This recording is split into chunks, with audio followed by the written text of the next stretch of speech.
Super Supportive by Sleyca. Chapter 8, Tiger Shorts. Gorgon didn't eat the crickets. Honestly, it was a real head-scratcher. Alden had been so sure that the alien would actually eat them, he'd bought 30. Of all his ideas, this one was supposed to be the sure thing. What was the difference between flies and crickets? They were live prey. They were insects. Neither were poisonous.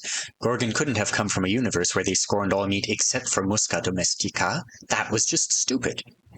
Alden was baffled. But even though he didn't eat the crickets, Gorgon did seem to like them. When he thought Alden wasn't watching, he gave the bugs chirping on his desk in their plastic carrier a single shockingly human smile. Then he'd relocated them all, placing them in various potted plants scattered throughout the lobby. For a time, Alden toyed with the idea that Gorgon might only be able to eat live prey he'd hunted himself, but there was really no point in going down that path. Gorgon could have chased down the crickets after releasing them, but he didn't. A couple of weeks later, their songs still echoed around the lobby in the afternoons.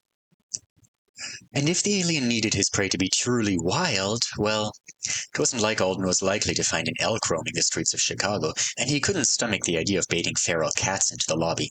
He had a semi-feral cat at home, and they got along well. He kept at it, though. Every time he came to class, he brought takeout containers full of random food for the alien. One vegan dish, one meat. So far, he hadn't had any success. Maybe that fly had just annoyed Gorgon so badly that he'd eaten it out of spite. In early February, Alden dragged his friends into a carniceria that was becoming all too familiar and stared into the glass case looking for inspiration.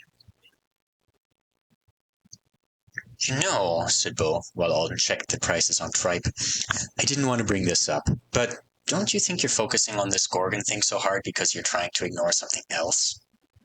"Like what?" Bo looked uncharacteristically uncomfortable. Alden saw him exchange a glance with Jeremy, who cracked his knuckles and leaned back on his heels.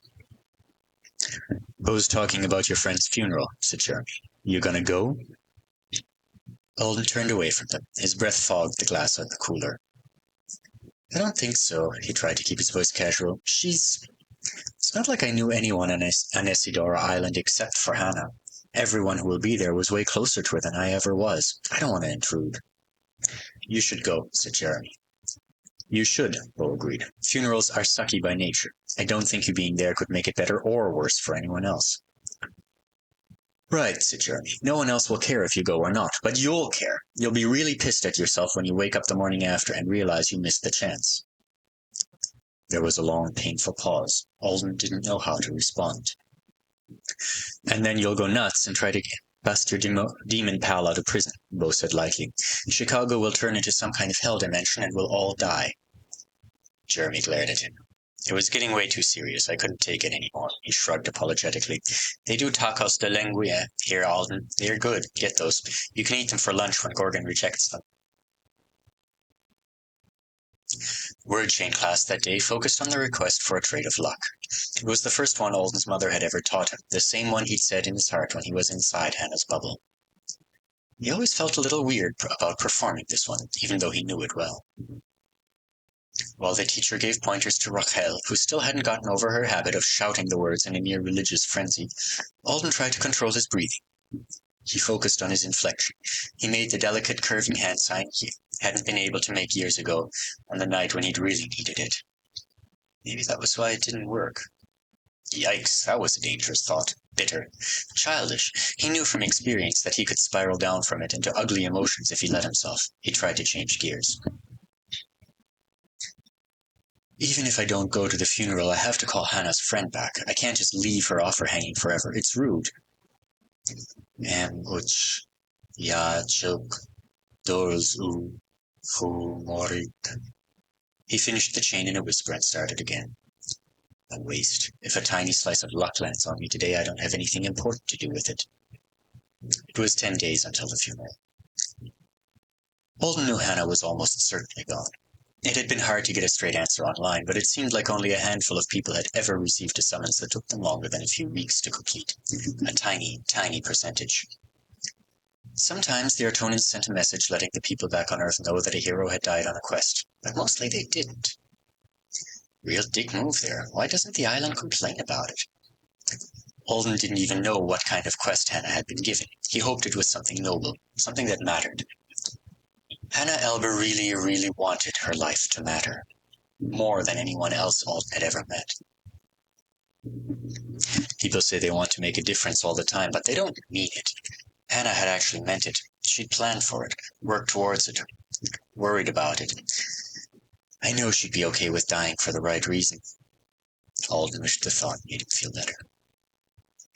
His mood was dark for the rest of the day, even though Jeremy kept trying to cheer him up, and his temper only soured more when he made it back home at 7 o'clock and found a note from his aunt taped to the fridge. She'd gone to California, just for a few days with a friend, the note said. Brought some groceries. Call if you need me. Can't do things like this, Alden muttered, ripping the note off and tossing it into the trash. You know you can't. He tried to calm himself down with logic. What was the worst that could happen? He was almost 16. He had money of his own from his parents' estate and the settlements from their deaths. It wasn't a ton, but it was enough, in combination with the scholarship money that he had set aside for his future education, to guarantee he wouldn't sink if he had to look after himself. In just a couple of months, he'd be old enough that a court should be willing to emaciate him instead of shoving him into foster care because his aunt was a massive flake. But it had been close at least once when he was younger. Aunt Connie had done almost the exact same thing. A neighbor had caught on. He had asked Alden if he'd been left alone for the entire week and hadn't believed him when he'd lied and said his aunt was just working nights. It's fine. It's done. Having the house to myself is kind of like a vacation. He opened the fridge and found a grey plastic grocery bag full of sandwich stuff and mini orange juices. He stared at the supplies for a while. The juice had crushed the bread. She didn't even bother to unload the bag. Alden was unreasonably angry about that. Grumbling, he ate fried bologna and tried not to pick at all the flaws in his life. The overdue electric bill sitting on top of the microwave was not a disaster. The pile of dirty coffee mugs his aunt had left in the sink could be washed in a few minutes. The tiger-striped boxer shorts, definitely not Alden's own, crumbled in a corner of the living room, were kind of funny if viewed through a generous lens. But Alden's lens wasn't particularly generous this evening. He didn't know why. Usually he was really good at letting Aunt Connie's chaos wash around him without touching it. There was a mewing sound at the front door, and feeling relieved to be interrupted from his thoughts, he jumped up to let in the cat. Hey, Victor. You gracing me with your presence tonight, huh? Why'd you go out there on such a cold, nasty day anyway? The orange tomcat was named Victor because he was all scarred up. Alden liked to imagine he'd been the victor of many battles. The cat wove around his ankles, shedding obscene amounts of fur and meowing. Alden bent down to scratch him behind the ears. Let's get you some dinner. He opened the cabinet where he kept the cat food and frowned. It was missing. He definitely had several cans left, purchased from the same stores as the crickets. Had his aunt moved them? He searched cabinets and drawers. He looked inside the fridge again. He dug through the trash just in case his aunt has already fed the cat entirely too much food before she left, and then thrown the cans out. But there was nothing. What the hell? Did she get confused and take them with her? He glanced at the boxes in the corner. Did Tiger Shorts steal my friggin' cat food? He grabbed his phone and texted his aunt. Where's the cat food? She didn't answer right away, so he gave Victor a small piece of bologna. After his shower, he checked his messages again. Aunt Connie, cat food? Still nothing. Alden stood in his room, drying his hair with a towel, trying to be non-judgmental. No way am I going to sleep anytime soon. I'm too worked up. Might as well make a bad night worse, right? It was as good a time to make a hard phone call as any. He grabbed his phone and pressed the sigil. He took a deep breath and said, Call Clytem Jal. The system connected straight to the hero's voicemail instead of her directly. That was a relief, at least. Alden wasn't prepared for a long heart-to-heart. Keep it simple. That's safest. Hi, Miss Jal. This is Alden. Sorry I took so long to get back to you. I'd like to go to the funeral, if it's not too much trouble for you to get me there. Thank you for offering. He hung up. There, decision made. Now to do something to distract himself from feeling so many feelings. Alden threw on a t-shirt, pulled a sweatshirt on over it, and grabbed the pillow from his bed. When he stepped out into the living room, the cat was there, sniffing the unwelcome underwear. You want to go grab some tuna and meet somebody? Alden asked. Victor meowed. That's the spirit. How do you feel about demons?